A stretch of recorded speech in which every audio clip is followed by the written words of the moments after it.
Bismillahirrahmanirrahim. Assalamualaikum warahmatullahi wabarakatuh.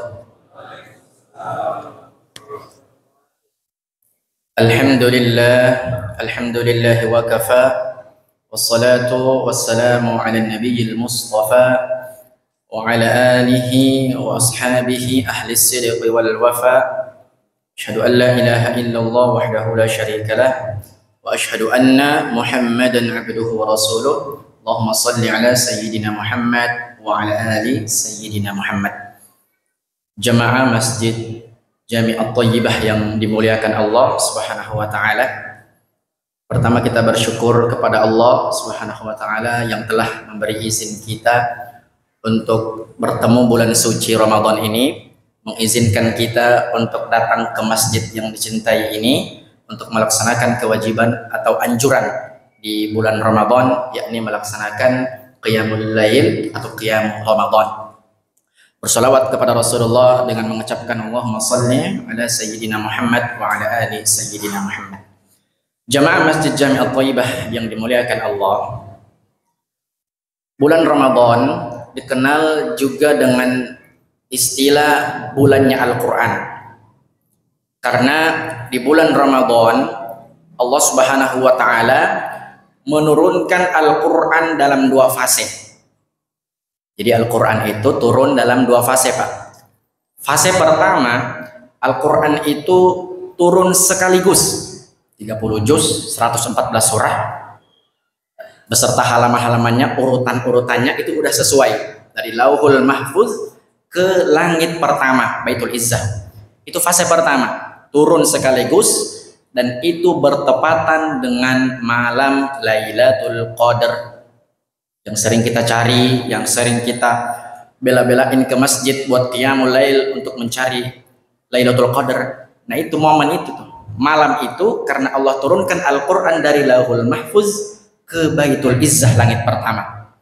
Kemudian dari langit pertama, fase kedua, Allah turunkan Al-Quran kepada Nabi Muhammad SAW kurang lebih 23 tahun melalui perantaraan malaikat Jibril. Itu bertepatan dengan tanggal 17 Ramadan yang sering kita peringati sebagai malam Nuzulul Quran. Jadi pertama Allah turunkan sekaligus pada malam Lailatul Qadar. Kemudian yang kedua, fase kedua, Allah turunkan berangsur-angsur kepada Nabi Muhammad bertepatan di malam Nuzulul Quran atau 17 Ramadan. Nah, Al-Quran ini, hadirin yang Allah muliakan, begitu Allah turunkan, Allah Subhanahu wa ta'ala firmankan di dalam Al-Quran untuk menjaganya. Inna nahnu nazzalna dzikra wa inna lahu lahafizun. Sesungguhnya kamilah yang turunkan Al-Quran dan kami pula yang akan menjaganya. Nah, ayat ini menggunakan kata kami yang menurut beberapa pendapat kami ini artinya membersamai atau menyuruh kita sebagai manusia untuk turut menjaga Al-Quran. Siapa orang-orang yang menjaga Al-Quran ini? Ialah para hafidh dan hafidhah. Jadi mereka menjaga Al-Quran. Ketika ada yang salah baca, ada yang tegur. Ada yang salah makna, ada yang tegur. Karena begitu Allah jaga Al-Quran ini, itu sudah menjadi janji Allah Subhanahu wa ta'ala untuk menjaga Al-Quranul Karim. Kemudian Al-Quran ini sangat dimudahkan untuk kita baca, sangat dimudahkan untuk kita hafal, dan sangat dimudahkan untuk kita amalkan. Hal ini sesuai dengan firman Allah dalam Al-Quran surah Thaha, Ma anzalna alaikal qur'ana litashqa. Sesungguhnya Al-Quran ini kami turunkan kepadamu Muhammad bukan untuk menjadikan engkau susah. Jadi nggak ada istilah harus susah ngaji, susah ngapal. Bukan susah ngapal, kita yang nggak mau, kita yang tidak mau mempelajari tajwid, tidak mau mempelajari bagaimana tips menghafal Quran. Jadi nggak ada istilah susah, karena Allah Subhanahu wa ta'ala sudah menyampaikan dalam Al-Quran bahwa Al-Quran diturunkan bukan untuk menyusahkan kita, melainkan sebagai pedoman hidup, untuk hidup di dunia maupun nanti di akhirat. Jamaah Masjid At-Thayyibah yang dimuliakan Allah Subhanahu wa ta'ala. Nah, untuk itu di momentum Ramadan ini yang tinggal beberapa hari lagi, marilah kita tingkatkan interaksi kita dengan Al-Quran. Kita tingkatkan bacaan Quran kita. Karena di setiap malam Allah Subhanahu wa taala janjikan melalui Rasulnya, yang mana pada malam-malam ganjil itu kita mencari keutamaan malam Lailatul Qadar. Nah, itu kita maksimalkan dengan membaca Al-Quran, memperbanyak interaksi dengan Al-Quran. Jamaah Masjid At-Thaibah yang dimuliakan Allah. Jadi interaksi dengan Al-Quran itu, hadirin yang Allah muliakan, ada 4. Ini interaksi dengan Al-Quran ada 4. Interaksi yang paling dasar, ini yang paling dasar nih, adalah at-tilawah, membaca. Ternyata selama ini yang kita lakukan interaksi dengan Al-Quran itu yang paling dasar, istilahnya yang paling kecil. Karena yang paling kecil adalah at-tilawah, membaca Al-Quran. Ada yang 1 kali hatam, 2 kali hatam, bahkan ada yang gak hatam-hatam. Nah, nanti kan membaca Al-Quran yang paling kecil atau yang paling interaksi yang paling dasar adalah at-tilawah, membaca Al-Quran. Cuman ada yang perlu kita garis bawahi. Membaca Al-Quran di bulan Ramadan memang sangat luar biasa pahalanya. Bahkan diganjarkan oleh Nabi, orang yang membaca Al-Quran di bulan Ramadan itu, 1 huruf yang kita baca itu 10 kebaikan, dan di bulan Ramadan akan dilipat gandakan. Tapi ada satu hal yang perlu kita jaga, yaitu niat. Niat ini yang sering dilupakan oleh orang. Niat karena ingin bersaing nih dengan orang. Memang bagus bersaing dalam kebaikan, membaca Al-Quran. Tapi jangan lupa, Al-Quran itu untuk membersihkan hati. Kita baca untuk membersihkan hati, bukan untuk menjadi ajang perlombaan. Percuma kita baca banyak-banyak, tapi nggak ada yang masuk di hati. Jadi yang perlu kita lakukan, membaca sekaligus memahami isinya. Jadi itu yang pertama, at-tilawah. Yang kedua, jenis interaksi yang kedua adalah menghafal. Nah, ini yang saya sampaikan tadi. Orang-orang yang menjadi penghafal Al-Quran itu adalah jenis interaksi yang kedua. Next level dari membaca. At-tahfidz namanya. Jadi kita menghafal Al-Quran, interaksi level 2 dengan Al-Quran. Jadi orang-orang yang menghafal Al-Quran ini insya Allah tidak akan susah hidupnya, Pak. Saya belum pernah nemu teman saya yang penghafal, yang tiap hari interaksi dengan Al-Quran, itu hidupnya susah. Kalaupun dia susah, hatinya tenang. Karena tiap hari baca Quran, tiap hari interaksi dengan Quran. Nggak ada yang bisa mengambil waktunya dari Quran. Jadi hatinya tenang. Walaupun dia miskin kita lihat dalam segi harta, tapi luar biasa kaya dalam segi hati. Jadi diberikan ketenangan oleh Allah Subhanahu wa taala. Nah, jenis interaksi yang ketiga, ini next level nih dari tahfidz, yaitu tadabbur. Tadabbur ini artinya menghayati, mendalami isi Quran. Allah perintahkan, afala yatadabbarunal Quran.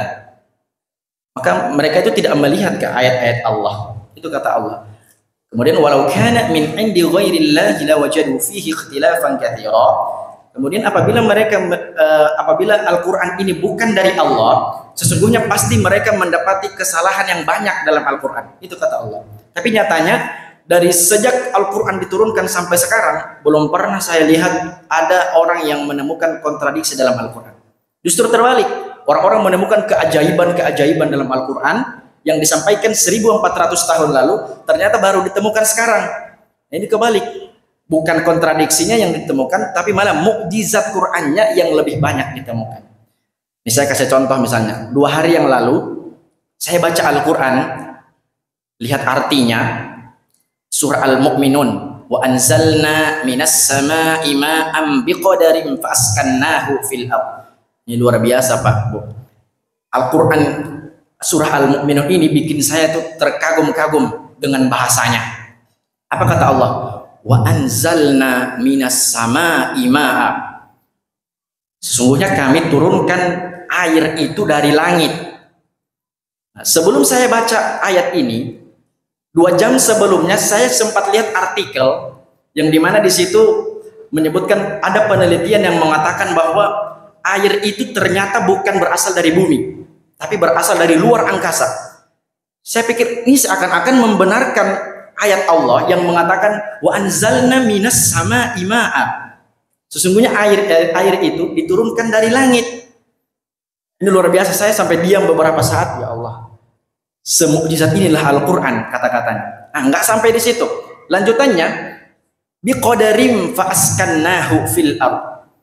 Allah turunkan air dari langit menurut ukurannya dan dibiarkan menetap di bumi. Fa'askannahu fil ard. Jadi Allah biarkan air yang diturunkan itu untuk menetap di bumi.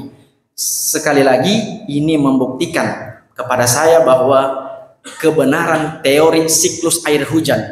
Kita kan tahu ya siklus air hujan itu gimana. Jadi air hujan turun dari air kemudian turun ke laut, dari laut menguap di awan, dari awan kemudian turun hujan lagi, dan itu terputar menjadi siklus di bumi ini. Seakan-akan membenarkan kepada saya bahwa ayat fa'askannahu fil ard itu benar, dan kami biarkan dia menetap di bumi. Jadi Allah menurunkan air tidak akan berkurang, tidak akan bertambah.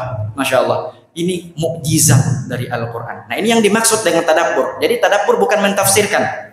Mentafsirkan itu bukan ranah kami, itu ranah ulama. Bukan ranah Bapak Ibu juga, itu ranah ulama. Tapi tadabbur menjadi kewajiban kita. Kita perlu pahami, kita perlu teliti apa maksud dari ayat ini.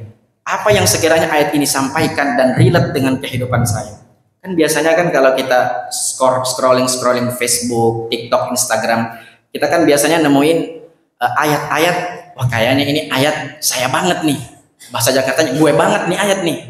Biasanya kan gitu, terus kita upload, kita sebarkan di grup WA. Nah, itu bentuk tadabbur. Itu bentuk tadabbur karena kita merasa ayat itu membicarakan kita. Nah, inilah next level dari tahfidz dan tilawah. Nggak hanya membaca, tidak hanya menghafal, tapi juga mentadabburi Al-Qur'an. Nah, kemudian yang terakhir, tingkat yang paling terakhir dari interaksi dengan Al-Qur'an adalah ta'malu atau mengamalkannya.